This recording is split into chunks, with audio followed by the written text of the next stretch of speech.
ابو موسى الاشعري رضی الله عنه ته نبی صلی الله علیه وسلم فرمایل الا ادلك على كنز من كنوز الجنه او على كلمه من كنز من كنوز الجنه. وی تا زه هغه کلمه نه خایم چې هغه د جنت د خزانو نه یوه خزانه ده. سبحان الله. تاسو سوچ کوئ عزتمندو، د جنت خزانه.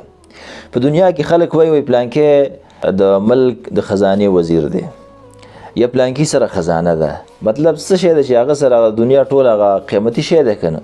نو د جنت خزانه چې هغه قیمتي څیز، هغه کلمه چې د جنت خزانې پې میلاویږي. صحابي ورته وویل یا رسول الله فداک ابي و امي، زما مور و پلار دې د تا نه قربان شي، راوښایه ولې نه زه غواړم.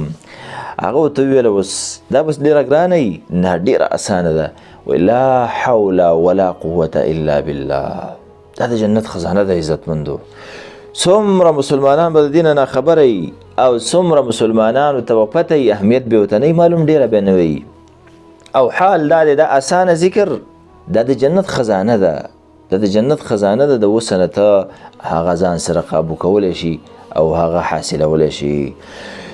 دا خو ډېر اسان الفاظ دي، دې کې ډېرې عظیمې معناګانې دي، د هغې ډېره شرحه اوس موږ نشو کولی، خو لیکن خلاصې دا ده لا حول ای الله، هیڅ حرکت او هیڅ قوت او هیڅ شر دفع کول نشته دی، زه نشم کولی.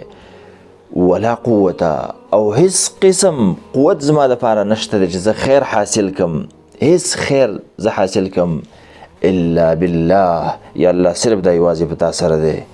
ما نه چې شرونه دفع کوي دا په تا سره، ته بیا دفع کوې، او خیرونه چې څومره ما ته رارسېږي دا په تا سره وي. دا څومره عظیمه کلمه ده. په دې کې د الله په ربوبیت، خالقیت، وحدانیت باندې اقرار دی، هغه ته په عاجزۍ باندې عبودیت باندې اعتراف دی چې یا الله زه ستا داسې کمزوری بنده یم، ته زما یوازې خالق او یوازې د عبادت مستحق، د عاجزۍ مستحق تا ته به کوم.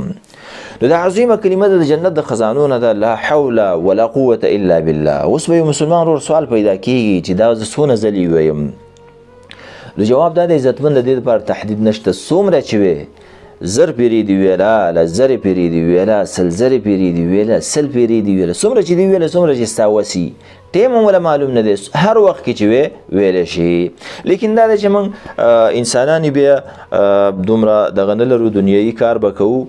نو که یوه خوله انتخابی ځان سره یو 10 منټه وی، یو 20 منټه، المهم چې هر څونه وی، یو ټیم ولا انتخابی او که نه عام څومره چې وی دا ویلی شي، دا وی عزتمندو لا حول ولا قوة الا بالله. دا د جنت د خزانو نه خزانه ده. باید چې موږ خپلو خویندو میندو ته هم دا وښایو، ځکه هغې هم دا جنت لري او دغه آخري کور د هغې دپاره هم دی.